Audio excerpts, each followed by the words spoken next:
வணக்கம் நண்பர்களே. இன்றைக்கி ஒரு ரொம்ப துயரமான சம்பவத்தை பற்றி தான் பேச போகிறோம். இந்த பகல்காம் அப்படிங்கிற அந்த ஒரு காஷ்மீர் ஒரு பகுதியில் இந்த தீவிரவாதிகள் தாக்குதல் பண்ணியிருக்காங்க. ரொம்ப கொடூரமான தாக்குதல். முட்டாள்தனமான ஒரு சமுதாயமாக இருக்கிறானுங்க அந்த தீவிரவாதி நாய்க. கொஞ்சம் கூடி ஒரு மனிதாபிமானம் இல்லாமல் ஒரு எவ்வளோ ஒரு ரம்யமான ஒரு இடம், எவ்வளோ ஒரு இயற்கையான இடம், எவ்வளோ ஒரு அமைதியான ஒரு இடம். அந்த இடத்துல வந்து இவ்வளோ பெரிய ஒரு தாக்குதல் நடத்துகிறாங்களே முட்டாள்கள். கொஞ்சம் கூட அறிவியல் அவங்களுக்கெல்லாம். என்ன மனுஷனுக்கு அவனுங்கெல்லாம். ஆண்டவன் இதைத்தான் போதிச்சானா? இறைவன் அமைதியை போதிச்சான், எல்லாத்தையும் அன்பாக நேசிக்கணும்னு போதிச்சான். ஆனால் அந்த முட்டாள்கள் கையில் துப்பாக்கியை எடுத்துக்கிட்டு அடுத்தவங்களை துப்பாக்கியில் சுடுறதை பற்றி தான் யோசிக்கிறானுங்க அவனுங்க.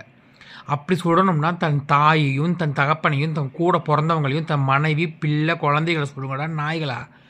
அறிவில் கொஞ்சம் கூடி முட்டா நாய்களா. இப்படி 24 பேர் உயிரை காவு வாங்கி தின்னுட்டீங்களேடா. அப்படி உங்களுக்கு வந்து உங்களுடைய தீவிரவாதம் பெருசா? உங்களுக்குள்ளே நீங்களே சுட்டுக்கங்கடா மாற்றி மாற்றி. எதுக்காக இந்த வன்மம்? எங்கள் நாடு வளருதுன்னா பொறாமையா? உலக வங்கியில் போய் பிச்சை எடுக்கிறாங்க பாகிஸ்தான்காரனுங்க, பிச்சை எடுக்கிறாங்க. அப்போவும் பக்கத்தில் இருக்கிறவனை நோண்டாமல் இருக்கவே முடியாது. பக்கத்து வீடு நாட்டுக்காரன் நல்லா இருக்கிறான், நாங்கள் இந்தியாவிலேருந்து பிச்சையாகவும் போடுறோம். அப்போவும் அவங்களுக்கெல்லாம் தீர மாட்டேது, பத்த மாட்டேது. காஷ்மீர் இப்போ எப்படி இருக்குது தெரியுமா? முதல்ல இருந்த காஷ்மீருக்கும் இப்போ இருக்கிற காஷ்மீருக்கும் எவ்வளோ வித்தியாசம் இருக்குது தெரியுமா? அங்கே இருக்கிற மக்கள் எல்லாம் அவங்களுடைய தொழில்களில் முன்னேற ஆரம்பிச்சிட்டாங்க. அவங்க பிஸ்னஸ்லேயும் முன்னேற ஆரம்பிச்சிட்டாங்க. எல்லா விஷயத்துலையும் முன்னேற ஆரம்பிச்சிட்டாங்க.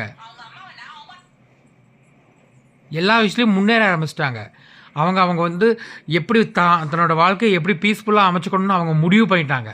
ஆனால் இன்னமும் சும்மா காஷ்மீர்னு சுற்றுறீங்க. காஷ்மீர் யார்? உங்கள் அப்பா ஒரு சொத்தா? நாதாரி நாய்களா? உங்களுக்கெல்லாம் அறிவில் சோத்தான திங்கிறீங்க, துப்பாக்கி எடுத்து சுடுறீங்க. நீங்கள் பாட்டுக்கு மனித உயிர்னா அவ்வளோ கேவலமாக போச்சா? ஆண்டவன் என்னடா போச்சா? ஆண்டவன் போதிச்சது என்னென்னு உங்களுக்கு முதல்ல தெரியுமா? நீங்களாம் உண்மையான ஒரு முசல்மான் கிடையாதுடா. நீங்களாம் ஆண்டவன் எல்லாத்து மேலேயும் அன்பு காமிக்க சொன்னான். ஆண்டவன் எல்லாத்து மேலேயும் ஒரு கருணையை பார்க்க சொன்னான். கருணையின் வடிவமாக இருக்கணும். கருணையின் வடிவம் தான் ஆண்டவன்.